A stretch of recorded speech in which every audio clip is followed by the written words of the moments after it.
que existia um sentido biológico, um sentido sobre cada órgão e tecido, e ele falou sobre o sentido. E está lá na minha apostila. Agora eu vou lá no outro site, ouço, o cara tem um outro sentido para aquele mesmo órgão. E vou no outro lugar, num livro lá, ele tem um outro sentido para aquele órgão, com aquele tecido. Por que que as profissionais das leis biológicas às vezes não deveriam falar sobre a mesma coisa, sobre o mesmo sentido, sobre o mesmo órgão? Não teria por que eles falar sobre várias possibilidades sobre um órgão só, se o órgão ele tem só um sentido biológico, só uma função emocional, se há aquela função, aquela situação emocional que deveria desencadear aquele padrão conflitivo dele. Não é isso que deveria acontecer? Todo mundo falar a mesma língua? Essa foi uma pergunta que me enviaram ontem e eu tirei um tempinho aqui para responder para essa pessoa e também para outras pessoas que possam ter esse mesma dificuldade de, às vezes, em cada site que olham, há uma justificativa, uma explicação para dizer sobre o que é a causa da alteração no fígado, qual é a causa da alteração da dor no quadril, da dor na lombar, da dor nas costas, porque cada um desses profissionais fala uma coisa. Eu vou colocar aqui algumas possibilidades porque tem essas diferenciações entre cada um dos profissionais que fala sobre sintomas e as causas de sintomas de uma forma diferente. Primeiro, eu vou olhar pelo qual é a técnica que esse profissional analisa os pacientes dele. Porque dependendo da técnica que o profissional analisa ou observa o paciente, ele vai avaliar de uma determinada forma. Então eu vou colocar, de certa forma, um ponto de interrogação na minha cabeça com uma forma analítica, com a forma observacional que ele traduz aquele tipo de doença, aquele tipo de enfermidade para aquele paciente. Por que que eu falo isso? Porque é raro acontecer de um órgão estar fragilizado sozinho. Muitas vezes os órgãos estão em conjunção. Então, às vezes, eu tenho uma alteração no quadril, ao mesmo tempo o fígado está alterando, ao mesmo tempo eu tenho uma disfunção em vasos, por exemplo, e essa conjunção vai dar uma história do que o paciente está vivendo. Se esse profissional, que às vezes fala sobre um órgão, sobre um tecido, ele dá uma justificativa emocional para aquela disfunção, ele só olha aquele tecido que está mostrando ali, é aparente, né? Porque às vezes o problema no fígado não é aparente, o problema nos vasos talvez não seja aparente, o que está aparente é a dor que o paciente trouxe no quadril. Ele vai abordar, então, às vezes, um contexto que o quadril tem um sentido baseado na conjunção dos fatores, né? Então, às vezes, ele vai juntar, o quadril então é raiva, porque o que a pessoa falou, que ela sentiu naquele momento que estava vivendo aquela dor no quadril, era raiva. Então, por isso, a alteração relacionada ao quadril. Então, quando eu vou falar sobre o quadril, eu vou procurar no paciente com relação à raiva. E não, né? Não é esse o sentido. Porque a raiva ela vem do fígado. O fígado, em ectoderma, ele transmite muitas vezes essa sensação de raiva, de injustiça. Só que como o fígado não é aparente, e se a pessoa só trabalha com o paciente falando, ela só vai conseguir observar do paciente a informação falada e não, às vezes, buscar no corpo da pessoa como foi o que está os padrões conflitivos. Então, se o paciente, o terapeuta só observa a fala, ele vai encontrar órgãos que talvez não sejam o órgão, a referência específica do quadril, por exemplo, do paciente. Uma outra questão que é muito frequente é a relação, então, dessa associação, então, de tecidos, que não é observada, mas também um contexto, às vezes, da percepção da pessoa que está vivendo aquele processo. Antes disso, uma outra coisa com relação ao terapeuta. Às vezes o terapeuta ele analisa uma pessoa e coloca assim, quadril representou a raiva ali, né, que é esse contexto do fígado. Mas ele não analisou vários pacientes com problema de quadril para ver ao todo qual é a representação específica que todos viveram com relação se é o mesmo sentido. Às vezes um com quadril teve um tipo de alteração, o outro com alteração no quadril teve outro tipo de alteração, um outro teve um outro tipo de situação emocional que viveu, mas ele não entra em conjunção do que é similar nesses todos os pacientes para identificar essa relação no quadril. Porque um pode ter vivido uma alteração no quadril por uma raiva, outro uma alteração no quadril por uma preocupação, outro com relação a uma outra situação específica, né? Mas qual é o ponto em comum dessas três pessoas que vincularam essa situação com o quadril? Porque se o quadril alterou, eles têm um ponto comum de situação vivida. Só que o problema é essa análise conjunta todos os órgãos especificamente e acaba tendo uma falsa interpretação. Por isso que muitas, às vezes, artigos que eu vejo, ou mesmo livros que eu vejo, eles têm uma noção superficial sobre o órgão, ou uma noção, às vezes, que não é muito aprofundada e específica sobre o órgão, porque às vezes não tem essa especificação na hora da avaliação e essa não se coloca sobre todos os pacientes. Observar qual é o padrão em comum deles para observar essa disfunção. Outro, porém, é o fato de que a gente vai avaliar um órgão ou um tecido baseado em sua função. Então, qual é a função biológica do quadril? Qual é a função biológica do coração? Qual é a função da minha bexiga? Qual é o sentido? Para que serve? Então, sempre a gente vai olhar a função daquele órgão, daquele tecido, qual é a função biomecânica. O meu bíceps serve para eu fazer uma flexão, por exemplo, do meu antebraço, ou uma flexão do ombro. Então, para isso que serve o bíceps. Então, se eu falar que o bíceps tem a função de afastar uma pessoa de perto de mim, eu estou falando uma coisa besta, né? Porque se o bíceps serve para flexionar, eu estou trazendo a mão para perto de mim e não afastando a mão de perto de mim. Então o bíceps teria uma tendência a ter uma função de trazer algo para perto de mim, de trazer alguém, de trazer algo fisicamente, né? Então, nesse sentido real da palavra, é trazer algo para próximo de mim e não afastar algo. Mas emocionalmente, poderia ter um sentido de trazer uma pessoa que eu não posso trazer para perto de mim. É uma pessoa que foi embora, uma pessoa que faleceu, ou eu não pude carregar, porque o bíceps serve no momento ali onde é que eu tenho essa contração de segurar algo nos meus braços. Mas se eu não fui eficiente para segurar algo ou alguém nos meus braços, eu entro numa fragilidade com relação ao bíceps. Então, nesse momento da fase de resolução, eu entro numa dor, numa inflamação nessa região especificamente. Então, sempre a gente vai olhar a função daquele órgão ou tecido para relacionar a qual é o contexto. Então, por exemplo, se o estômago está fragilizado, qual é a função do estômago? É uma função de digerir o alimento. Então, se eu tenho uma dificuldade em digerir o alimento, ou eu tenho que gerar mais suco gástrico para digerir o alimento, comi um osso. O osso ele não vai ser digerido de qualquer forma e facilmente, ele vai precisar de mais suco gástrico para que eu digira melhor aquela substância, para daí eu eliminar e evacuar aquela substância. Mas se eu tenho uma sensação de dificuldade em digerir, eu vou liberar mais suco gástrico, eu vou ter uma acidez maior no estômago. Ou se eu simbolicamente viver uma situação que eu tenho uma dificuldade em digerir emocionalmente, a pessoa agiu de alguma forma comigo, que eu não tenho a capacidade de digerir aquela situação, eu não aceito aquela situação que aquela pessoa fez, agiu, falou para mim, então eu posso ter uma dificuldade em digerir simbolicamente aquela atitude. E aí eu vou ter que simbolicamente jogar mais suco gástrico, como se fosse o osso que tivesse no meu estômago, para eu digerir melhor aquela substância, aquela situação, para eu conseguir contornar aquela frustração e seguir em frente. Então essa é a função que o corpo ele vai exigir para que o meu organismo funcione, às vezes de uma maneira melhor, seja mais eficiente. Porque a gente age no real, mas age como se fosse. Você sabe que hoje em tomografia cerebral, você vai fazer alguns exames lá, as pessoas às vezes fazem, os cientistas fazem os exames para observar qual é a região do cérebro que está mais ativa em um determinado momento.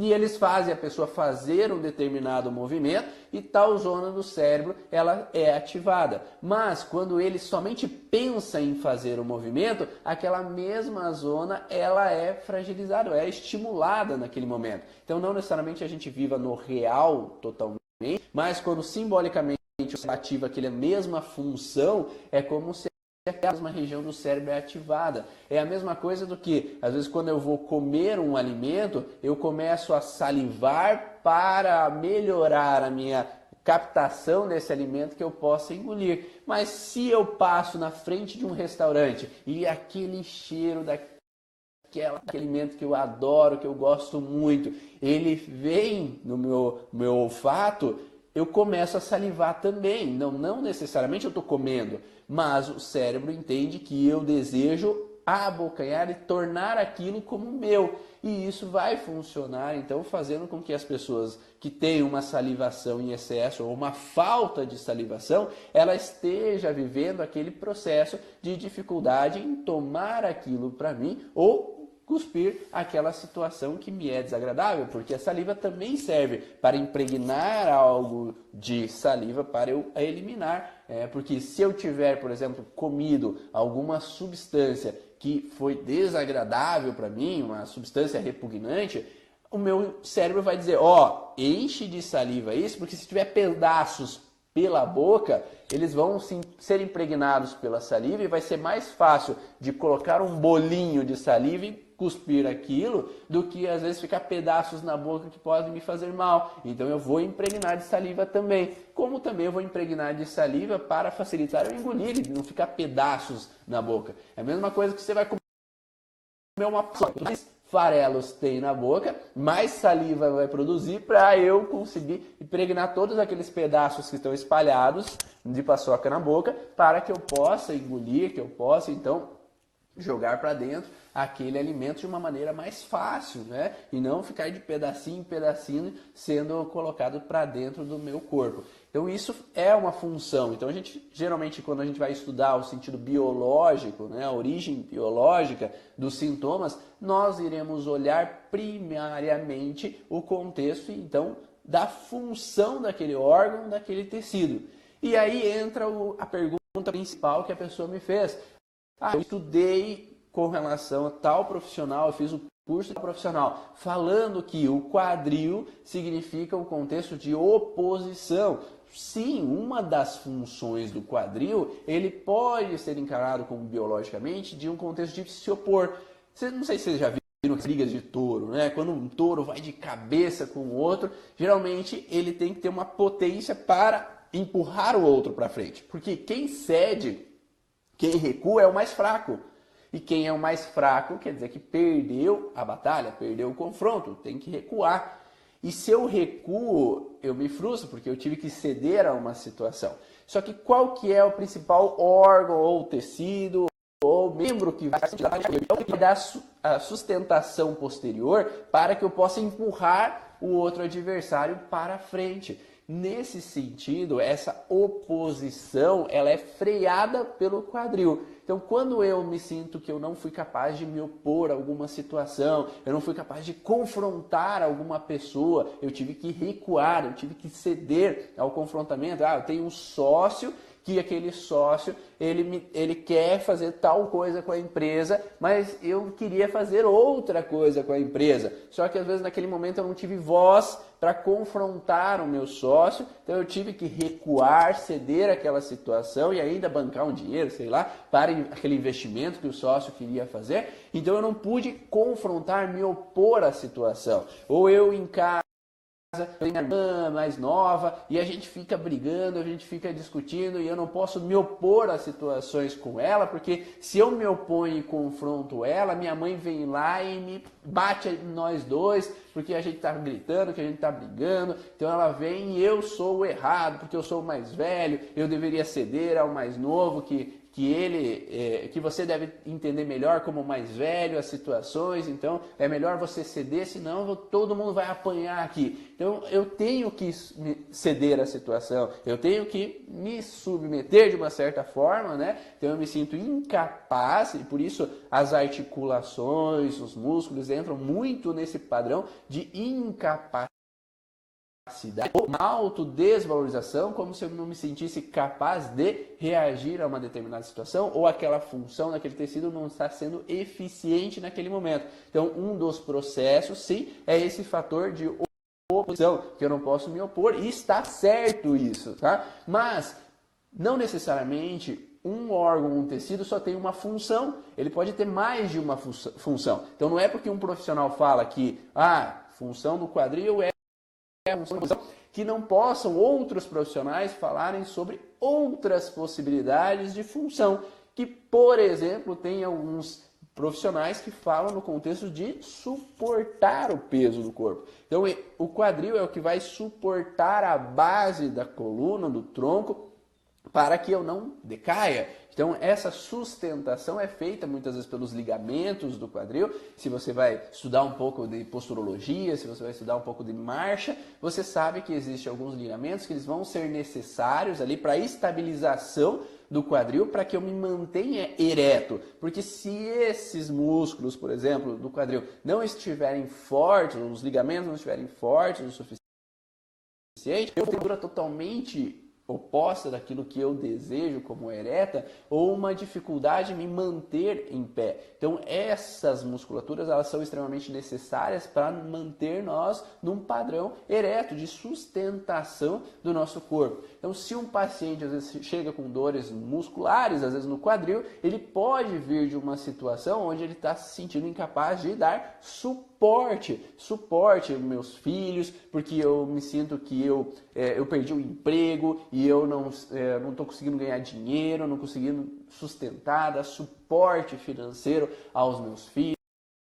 Longe da minha mãe, eu me mudei porque eu fui fazer faculdade, eu me casei e saí de perto de casa, e às vezes eu sinto que a minha mãe está sofrendo lá, está tendo dificuldades, e eu não estou lá para dar o suporte que eu almejo, que eu desejo para ela, para realmente sustentá-la, sustentar é carregá-la e dar o suporte que eu gostaria, porque meu pai age de algumas formas que ela gosta e eu não aceito isso, mas eu não posso dar esse suporte porque eu estou longe dela, ou porque hoje simplesmente eu entendo racionalmente que eu não sou responsável pelos outros, eu não tenho que dar suporte, mas a emoção lá dentro de mim ainda diz que eu deveria estar achando uma solução, eu deveria estar dando suporte a essa pessoa para que ela fique bem, para que ela esteja em harmonia, mas o fato de às vezes essa relação eu estar me sentindo incapaz ou me autodesvalorizando porque eu acho que eu deveria estar dando suporte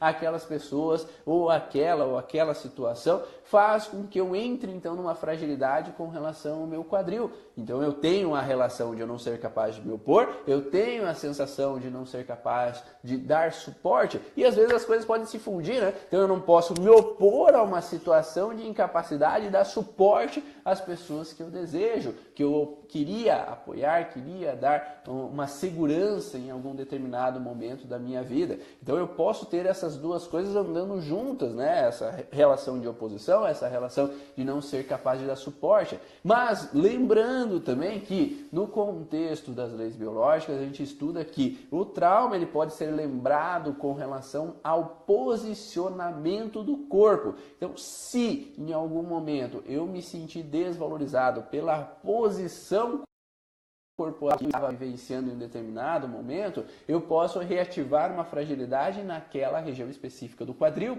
por exemplo. Então, eu vivi, uma mulher, por exemplo, que viveu uma situação onde ela teve que abrir as pernas forçadamente para receber um parceiro. Então, eu não queria ter aquele ato sexual, mas eu tive que abrir as pernas. E aonde que a gente abre as pernas? No quadril. O quadril, eu me senti incapaz de fechar as pernas. Isso pode gerar fragilidades nos músculos adutores, então, da perna também, porque ele serve para fechar, mas eu me senti incapaz de fechar, eu tive que abrir as pernas, aquele parceiro que me agrediu, que brigou comigo, que alterou a voz, eu não estava aceitando aquela situação, mas lá no meu cérebro também tenho medo de perder, de ser rejeitada, e fazendo então com que às vezes é melhor eu abrir as pernas para não ser rejeitada, mas eu não queria hoje, porque hoje eu tô puta da cara com ele, porque ele agiu daquela forma, ou porque ele bebeu, ou porque ele saiu com os amigos, ele voltou e agora eu tô emputecida aqui porque eu não fui junto, ou porque eu não concordei com aquela situação,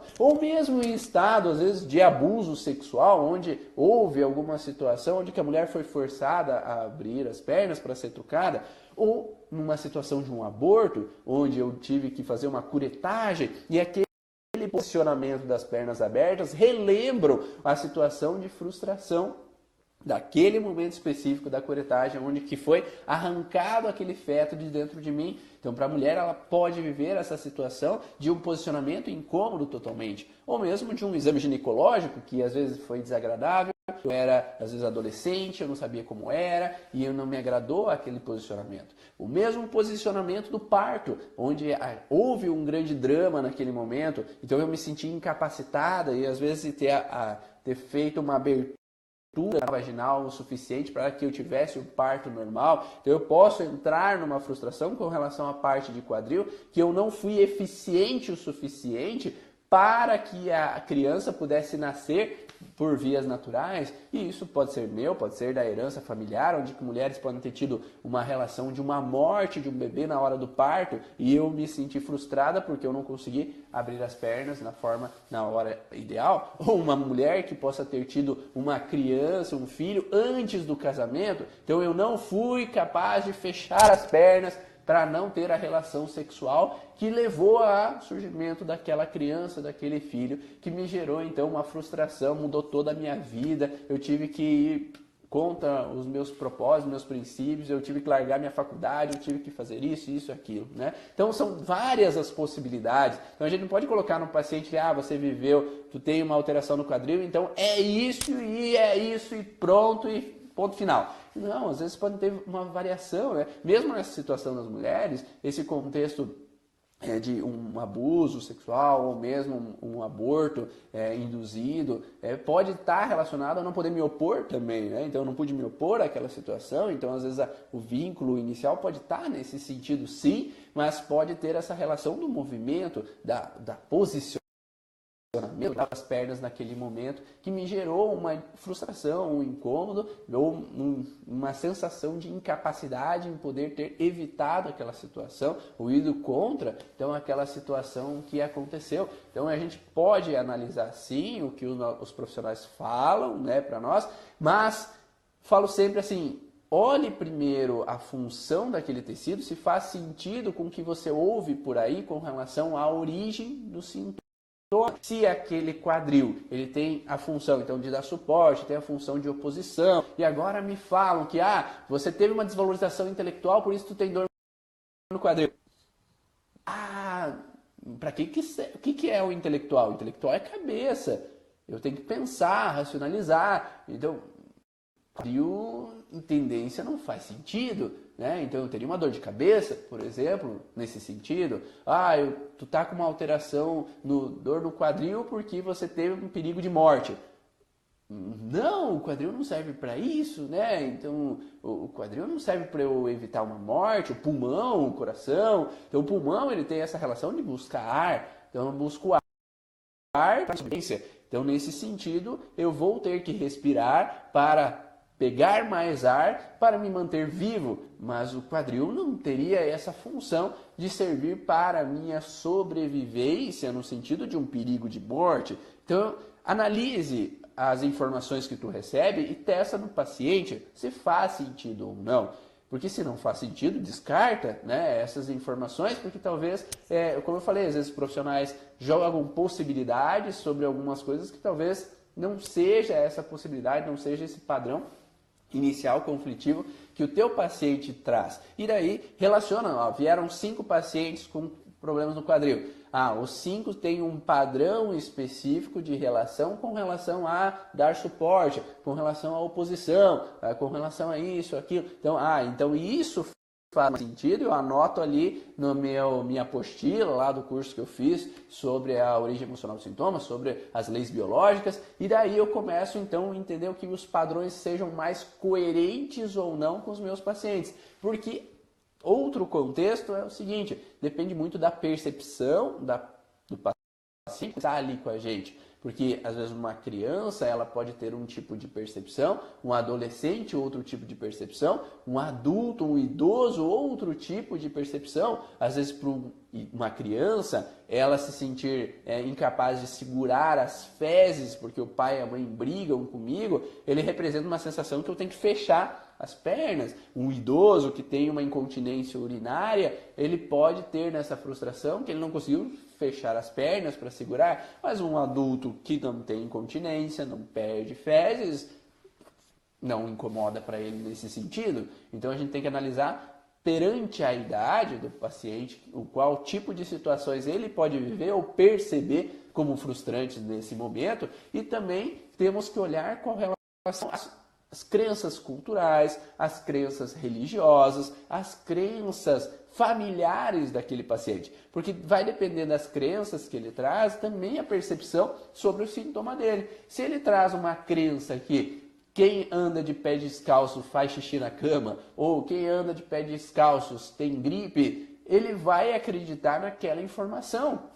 Se essa informação é coerente para ele, faz sentido na cabeça dele, por mais que cientificamente isso é uma balela, por mais que fala, se você pular na piscina depois de comer, você vai ter congestão, por mais que isso cientificamente não é verdadeiro, se lá dentro daquele paciente é coerente, é isso que eu aprendi a vida inteira e é essa informação que acontece, ele vai ter sintoma. Se ele acredita que se eu estou menstruada, não posso lavar o cabelo, senão eu vou ter isso, aquilo, pode acontecer o sintoma, como pode não acontecer nada. Mas a crença, ela é uma influenciadora. Então, se você vai atender um paciente que é descendente de chinês, descendente de japonês, descendente de italiano, descendente, sei lá, o índio, ele vai ter uma história diferente, uma crença diferente. E a gente vai olhar baseado nessa crença que ele traz.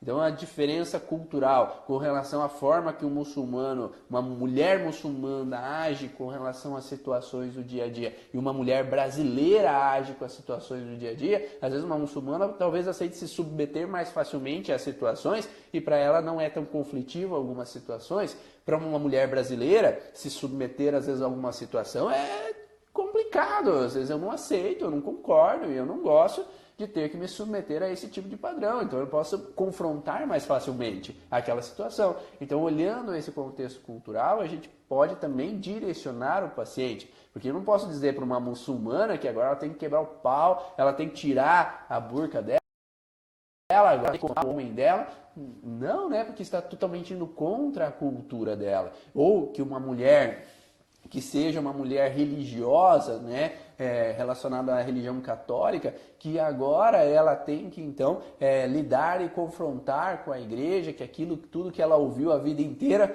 não é verdade, que aquilo não faz sentido. Não, se a gente vai contra a crença daquela pessoa, a gente acaba dando tiro no pé. Se ela não fosse mais ela, perde totalmente a identidade dela. Nós estamos provocando um outro conflito dentro daquela pessoa que veio buscar ajuda para nós. Então, se ela é adventista, ela é luterana, ela é católica, tente analisar isso de início. Por isso que o terapeuta completo é aquele que entende as religiões, sabe que essa, aquela outra religião age dessa ou daquela maneira com relação a esse tipo de situações, que aquele contexto cultural de um chinês, de um japonês, de um italiano é nesse sentido ou naquele sentido.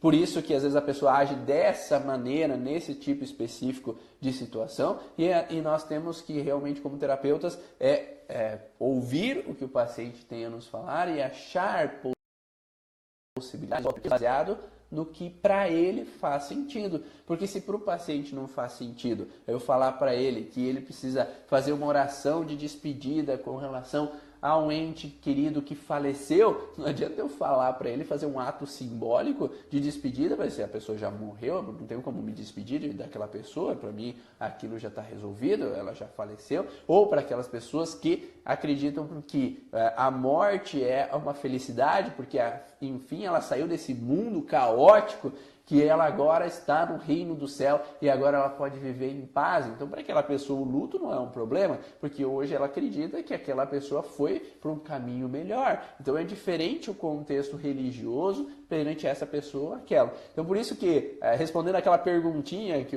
aquela pessoa me fez, de que, por que um terapeuta às vezes fala uma coisa, por que eu fiz um curso de tal e me falou que esse sintoma tem a ver com esse tipo de emoção, Mas em outros lugares eles falam sobre outras formas com relação a emoções que possam diferenciar naquele sintoma, é porque existem várias nuances que fazem com que aquela pessoa interprete a situação emocional, às vezes de formas diferentes. Porque o quadril pode ser então a oposição, pode ser não ser capaz de dar suporte, como pode ser incapacidade em ter fechado as pernas no momento que eu abri e causou um aborto, abrir as pernas, causar uma gravidez indesejada em determinado momento.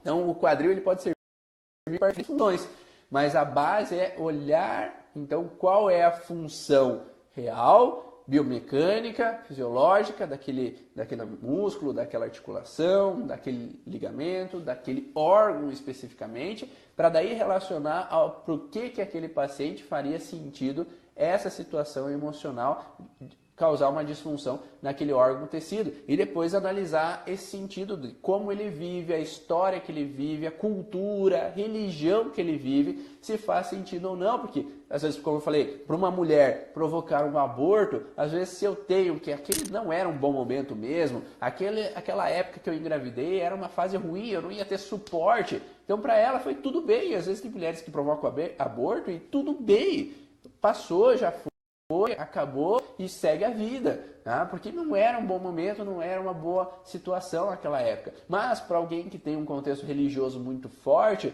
cometer um aborto é muito frustrante, é um pecado, eu não vou para o céu. Então é uma situação que eu provoquei a morte de alguém. Então se abrir as pernas para fazer uma curetagem é frustrante. Então para aquela mulher, aquela alteração em quadril pode estar relacionada a isso. Então cuidado com essa relação de especificar para o paciente que você tem essa alteração, então é por causa disso. Porque pode ter nuances um pouco diferentes que às vezes pode não fazer sentido para aquela pessoa. Como às vezes acontece que eu já ouvi falar que pessoas que têm às vezes a alteração no colo do útero é porque você foi abusada.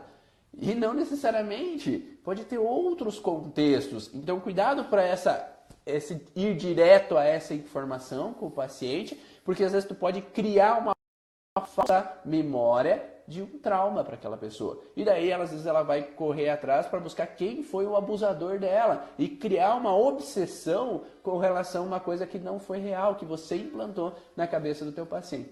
Espero que tenha ficado claro essas informações, espero que tenha ajudado esse contexto que, às vezes, um órgão ou tecido pode vir de diferentes situações emocionais. Então, manda você também as tuas dúvidas para a gente poder então compartilhar com outras pessoas aqui, porque a tua dúvida pode ser a mesma de outras pessoas. E aproveitando, segunda-feira vai ter uma live às 7 horas da manhã sobre medo. Então, eu vou falar com a Claudenice, uma aluna do curso Origens, para a gente falar um pouquinho mais sobre a origem do medo, quais as possibilidades que podem trazer o medo. Um grande abraço e uma ótima fim de semana para vocês, ou para quem está assistindo aí depois, um ótimo dia. Tchau!